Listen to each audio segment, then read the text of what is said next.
श्री गणेशाय नमः। ओम नमः शिवाय। 43वां अध्याय। श्रीनाथ पुत्र नंदिकेश्वर को वेदादि की शिक्षा प्रदान करना। ऋषियों द्वारा नंदिकेश्वर की आयु अल्प बताने पर शिलाद का दुखी होना तथा नंदिकेश्वर द्वारा त्रयंबकम मंत्र का जप एवं महेश्वर पिता पार्वती द्वारा उन्हें अपने पुत्र रूप में अमर होने का वरदान देना।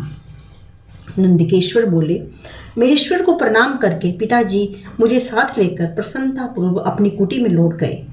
जैसे निर्धन व्यक्ति निधि पाकर हर्षित हो जाता है, वैसे ही मेरे उस समय हर्षयुक्त थे।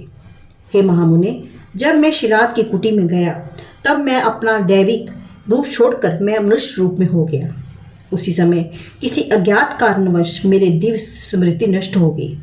लोक पूजित मेरे पिताजी ने मुझे मानव रूप में देखकर अपने बंधुओं सहित दुख से व्याकुल होकर अत्यधिक विलाप किया।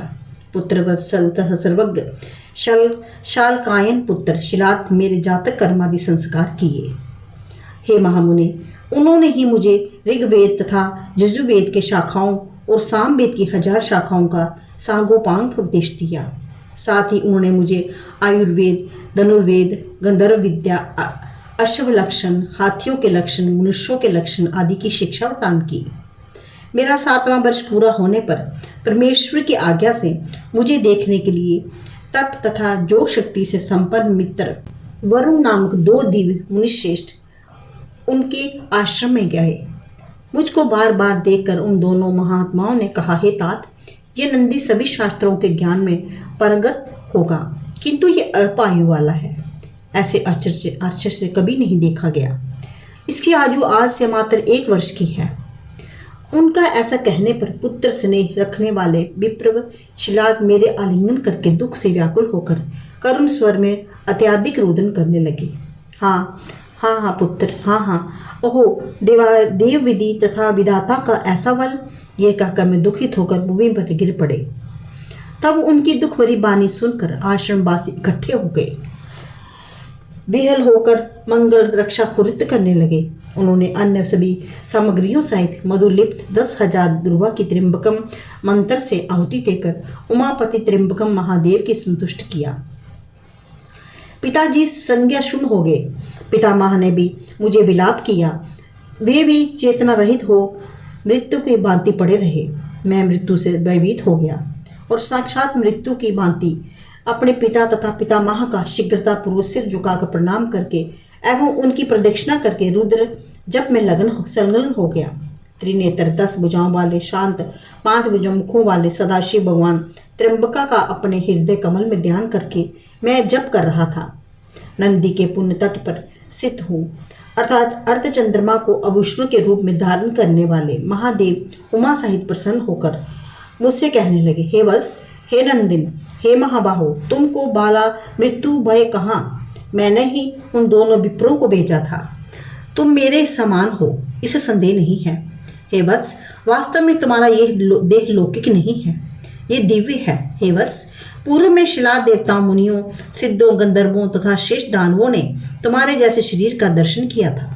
जिसका पूजन किया था वह दिव्य था। हे नंदिकेश्वर, संसार का ये स्वभाव है कि सुख दुख बार बार आते रहते हैं। मनुष्यों के लिए स्त्री भोग का परित्याग ही सर्वदा उचित है, ऐसा विवेक पुरुष कहते हैं। मुझसे ऐसा कहकर महान कष्टों को दूर करने वाले सभी देवता महेश्वर, भगवान रुद्र, हर वृषध्वज तथा परमेश्वर महादेव ने अपने दोनों अत्यंत शुभ हाथों से मुझे स्पर्श किया और उनका मन प्रसन्न हो गया। तदंतर गणेश्वर अब हिमालय पुत्री पार्वती को भली भांति देखकर वे सुरेश्वर महादेव प्रसन्नचित होकर मेरी ओर देखने लगे। तुम अपने पिता तथा सज्जनों सहित अजर अमर बुढ़ापा रहित दुख से हीन क्षय रहते अवयव रहोगे। तुम मेरे प्रिय गणेश्वर हो, तुम मेरे समान तेज तथा पराक्रम वाले हो। तुम सदा मेरे इष्ट बनकर सदा मेरे समीप विराजमान रहोगे। तुम मेरे रुसदृश बलशाली में महान जोग बल से संपन्न हो। मुझसे ऐसा कहकर गणों सहित महातेजस्वी वृषध्वज भगवान महादेव ने कुशेष मई अर्थात शतदल कमल से निर्मित अपनी माला उतार कर मेरे कंठ में बांध दी। कंठ में बंधी हुई इस सुंदर माला से मैं 3 नेत्रों वाले तथा 10 भुजाओं वाले दूसरे शंकर के समान हो गया। तत्पश्चात परमेश्वर ने मुझको हाथ जोड़कर कहा, बोली, मैं तुम्हें कौन सा उत्तम वर प्रदान करूं? तब उन वृषध्वज ने अपनी जटा में समाहित अति निर्मल जल को हाथ में लेकर कहा, नंदी हो जाओ। ऐसा कहकर उन्हें जल को छोड़ दिया। तब दिव्य जलवासी श्याम जल से परिपूर्ण कमल तथा उत्पल के वनों से युक्त शुभ महानंदी बन गई। तदंतर महादेव ने उस परम सुंदरी नंदी से कहा, चूंकि तुम जटा के जल से महानदी के रूप में निकली हो, अतः तुम्हारा नाम जटोद का होगा। तुम पवित्र तथा नंदियों में श्रेष्ठ होगी। कोई भी मनुष्य तुम्हारे जल में स्नान करके सभी पापों को मुक्त हो जाएगा। तत्पश्चात प्रभु महादेव ने, ये तुम्हारा पुत्र है। ऐसा कहकर मुझे शिलादत्त नय को देवी पार्वती के चरणों में डाल दिया। तब उन्होंने मेरा सिर सूंघकर दोनों हाथों में मुझे स्नेहपूर्वक सहलाते हुए पुनः देव शंकर की ओर देखकर पुत्र प्रेम में 3 पुत्र रूप स्तोत्रों के द्वारा शंख के समान श्वेत वर्ण वाले जल रूप अश्रु बिंदुओं से मुझे अभिसंचित कर दिया।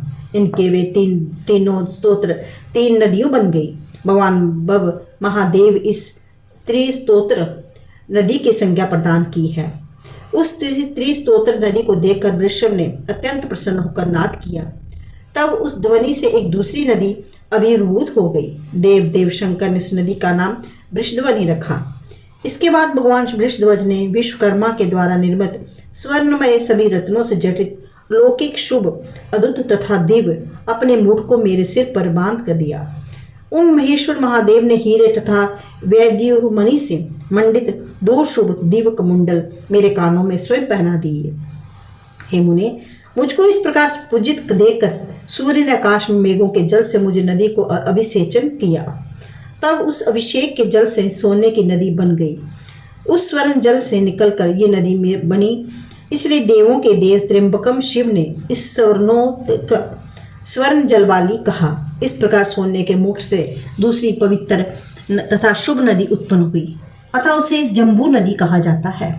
इस प्रकार ये 5 नदियां भगवान जपेश्वर के समीप जाने वाली हैं। ये पंच नंद पर पहुंचकर उससे स्नान करके भगवान जम्पेश्वर पूजा करता है और उसे शिव साजुक प्राप्त करता है, इसमें संदेह नहीं है। इसके बाद सभी भूतों के स्वामी भगवान महादेव ने हिमालय पुत्री अजन्मा श्वारणी उमा देवी से कहा, हे देवी, मैं भूतों के स्वामी देव नंदकेश्वर का अभिषेकन करता हूँ और उन्हें गणेंद्र नाम वाला कहूँगा। हे अभवे, तुम क्या सोचती हो? उनका ये वचन सुनकर हर्षयुक्त मुख वाली भवानी ने वर प्रदान करने वाले थे भूतों के स्वामी अपने पति शिव से मुस्कुराते हुए इस प्रकार कहा, हे दिवेश, श्रादी मेरा पुत्र है, अतः आप इसे लोगों को स्वाभिमित तथा गणेश तत्व प्रदान करने की कृपा कीजिए। तत्पश्चात सभी लोकेश्वरों के ईश्वर देवों के देव श्रव भगवान वृषध्वज ने अपने दिव्य गणेश्वरों का स्मरण किया।